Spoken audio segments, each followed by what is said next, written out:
Good evening, everybody. I'm Lou Dobbs. We're exactly 1 week from the first Republican presidential debate, and predictions of Donald Trump's demise have not only been greatly exaggerated, but have been proved to be wildly wrong. Wishful thinking. Two new national polls tonight show Trump trouncing his Republican rivals and opening up a double-digit lead over his closest competitor, former Governor Jeb Bush. Without a doubt, this is Trump time, and he relishes it.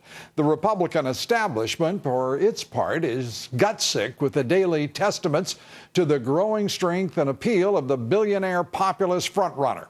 We'll have the full story here tonight.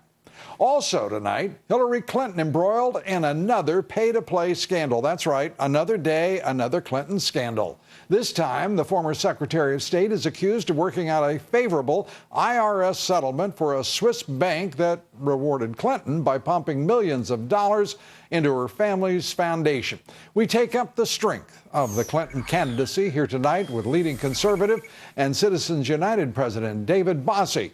And a Minnesota judge today ordering Tom Brady's Deflategate court to New York jurisdiction, where the new judge told both sides to tone down their rhetoric. The commissioner says all along he just wanted a level playing field, and then ordered an entrapment, a kangaroo NFL investigation, had his direct report suspend the NFL's champion quarterback, and then judged the merits of the appeal. Will a federal court call that a level playing field? We take it all up here tonight. Our top story, Donald Trump pulling away from the rest of the contenders for the Republican presidential nomination. Trump's ascendance making him the man to watch in next Thursday's presidential debate. And Trump, for his part, seems more than comfortable in his role as frontrunner, and, well, not the least bit concerned by his lack of experience in such debates. As far as preparing for the debates, I am who I am. I don't know. I've never debated before. I'm not a debater. I get things done, whether it's this or whatever. I build, I create jobs. Politicians talk about it. You know, these guys debate every night of their life. That's all they do is debate. They debate all over the place, and nothing happens. Fox News chief political correspondent Carl Cameron with our report.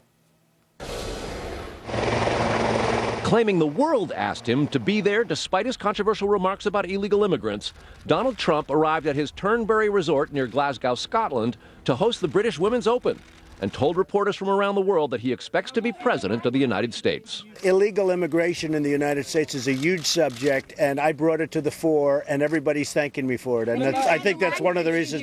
I think that's one of the reasons. That's one of the reasons I became #1 in the polls. The latest Quinnipiac poll has Trump ahead of Scott Walker and Jeb Bush, the only two also clearing double digits. There's a six-way virtual tie at 5% and 6%, and the rest are at 3% or under.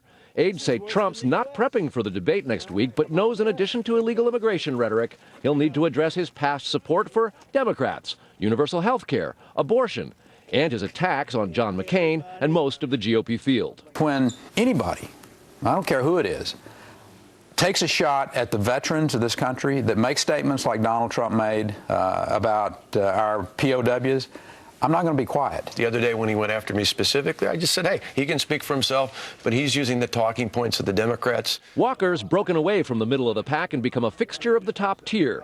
He's been aggressively boning up on foreign policy for months in advance of next week's debate. All the candidates have been overshadowed by Trump's antics, but it's Jeb Bush, who still maintains a big edge in cash raised by both his campaign and now independent super PAC, who got elbowed out of the lead. Bush knows his positions on national education standards and immigration reform are big targets for other rivals, too. Earlier this week, Jeb comes out, doubles down on amnesty. I think the Gang of Eight, I think that the amnesty approach is wrong. I think the Jeb Bush approach is wrong. You've got to secure the border. Today, the 2016 field of 16 candidates became 17. Hello, I'm Jim Gilmore, and today I'm announcing my candidacy for the Republican nomination for President of the United States. Gilmore told Fox News today he recognizes the challenges of entering such a crowded race, but has a lot to offer as a former governor of Virginia, a key swing state, and as past chairman of the Republican National Committee. Before Gilmore, the last candidate to enter the race was John Kasich. Polls suggest he got an immediate bounce into the middle of the pack. He's the governor of the bellwether state of Ohio, where the debate takes place next week. So Kasich's now looking for a second boost from the debate to launch him into the top tier. Lou? Carl, thank you. Carl Cameron. Another scandal threatening to derail Hillary Clinton's presidential campaign. We've heard that before, haven't we? The Wall Street Journal reporting then Secretary of State Clinton intervened in a massive Justice Department investigation of Switzerland's largest bank.